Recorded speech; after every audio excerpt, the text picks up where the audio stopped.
When I was a kid, I was a huge fan of the Dodge Viper because where styling and specifications were concerned, it was insane. Now, I was never a huge fan of the Porsche 911 because I always thought they were kind of boring to look at and not so special. Then I got to drive a 911 Carrera a couple of years ago. Still a $100,000 car, but nothing particularly enormous as far as Porsche 911s go anyway.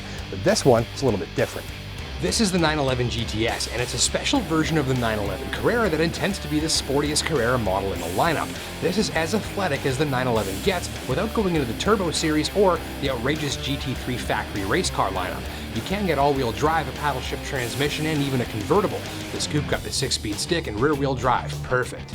With white paint, black wheels, red brakes, and that trademark Porsche 911 bubble butt body, this 911 GTS is terribly sexy. Don't miss the quad pipe exhaust or deployable rear spoiler. Drivers can control that spoiler alongside the stability management, suspension, and sport mode with these buttons. There's even one that makes the exhaust louder, which is sweet.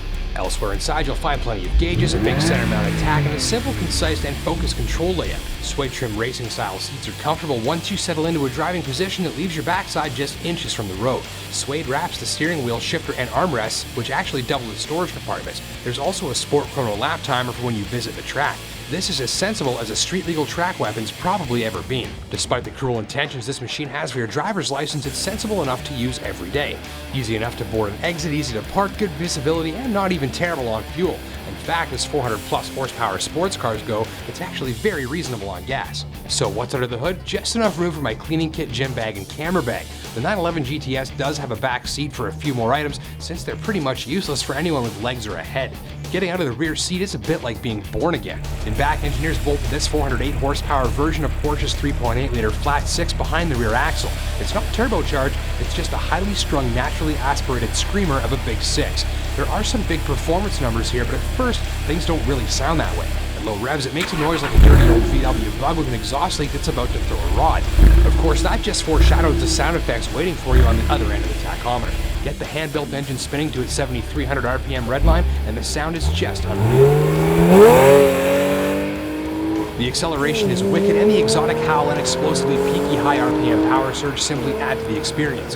Drivers ripping through the gears like Christmas morning wrapping paper are treated to head-pinning acceleration and a one-of-a-kind soundtrack. With the exhaust on its loud setting, everyone within half a mile will hear the 911 GTS's trademark noise playing in their heads for hours. With the engine in the back, the 911 GTS boasts an extremely sticky and planted backside and a lightweight front end that eagerly darts into bends with minimal effort.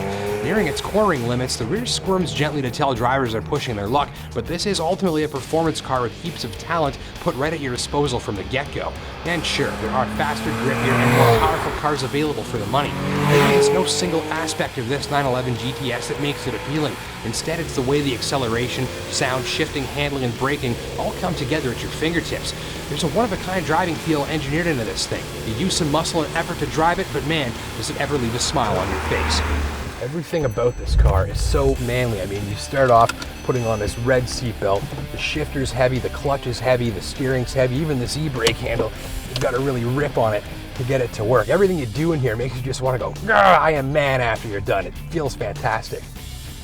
Complaints? Backseat space aside, taller drivers will wish for more headroom. The white painted center console looks a bit cheap, and shoppers will be shocked at paying thousands of extra dollars for optional equipment like heated seats, a nice stereo, and navigation. If you want to play, you've got to pay, and the as-tested price of about $129 grand backs this up. If you've got the funds, I definitely want a job where you work, because giving this car back is going to be one of the hardest things I've ever done. Another gratuitous sound up, anyone? Thanks for watching.